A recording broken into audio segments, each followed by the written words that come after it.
Speaking of good news, though, before we go into everything else, we know Governor Inslee did a shutdown, all this other stuff that's there. Some good news happened yesterday. And guess what? It came out of the city. It's rare.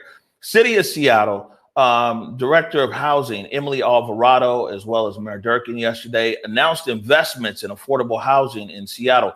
Two of those investments, though, are part of developments with Black churches. So Mount Zion is getting some funding, and also First A.M.E.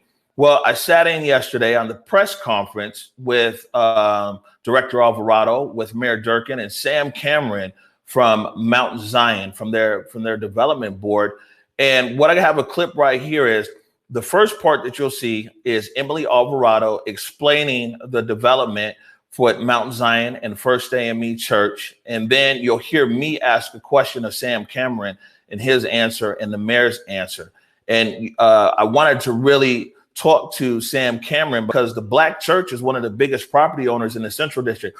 But it looks like the route that they're going right now is instead of just selling their land or selling their church, they're building affordable housing.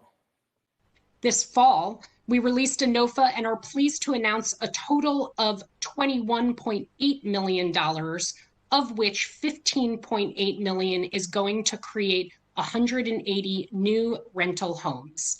Through these investments, we were able to focus on achieving racial equity outcomes, including new partnerships with community-based organizations, increasing power, and addressing displacement.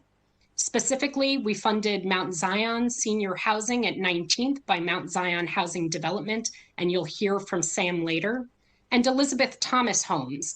This development from Fame Equity Alliance is located in Rainier Beach, a neighborhood experiencing displacement. And we're pleased to fund Fame and the Equity Alliance of Washington. Fame is the oldest Black church in Seattle, and we're pleased to support their vision for addressing the affordable housing crisis.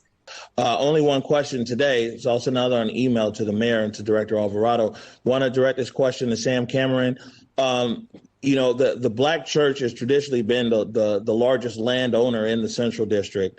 As demographics have now shifted in the community, how important is it for organizations there like Mount Zion and First A.M.E. to be able to use the land that they do have to provide affordable housing, especially for those that have been displaced, the legacy residents, African Americans that have been displaced from the Central District, to provide a space for them to come home? Meaning, like, is this it, or are you guys continuing to push for more projects, or are you going to develop more property that you have there in the Central District?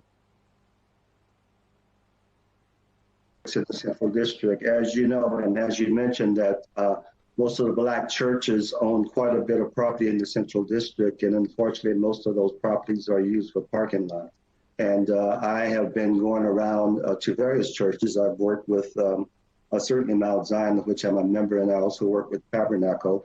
And I am certainly close friends with a lot of members over at First A.M.E. Church, and trying to convince them that parking lots is not the highest and best use for the property. So we will be working certainly with our people at Mount Zion. We have a very close relationship with the trustees at Mount Zion, and we will be working with them in the future development of some of the vacant properties that they have in their block between 20th and 19th and East Pine and Madison Street. So this is very much on our radar screen. This is certainly not our last project. It's been a long time since we have developed a new construction project, but we have our board on board, and we are ready to move on to other things once we get this one done. Thank you very much, Sam. Mayor, I see you've unmuted yourself. Would you like to add to that? Yeah, I just want to add briefly this has been a priority coming in and working with both First A.M.E., Mount Zion, but perhaps Emily can address. We've been talking to and approaching a number of the traditional Black churches in the central area to see what we can do in the city to help on investments, maybe even zoning, to provide more housing, because we, as you noted, Omari, they are some of the largest landowners, and we're at a time when we're really looking for ways to both keep people from being displaced or bring people back who've been displaced. All right. So, I mean, you hear it right there. Like I said, the Black church in Seattle Central District, one of the biggest property owners in the Central District. When you talk about First A.M.E, it's one of not only the oldest Black church in Seattle, but the state of Washington. It's actually older than the state of Washington. First A.M.E was founded back when this was the territory of Washington. So this is encouraging especially for a lot of people in the community over the years who've not been happy with the churches just selling off their property and everything else for other developers.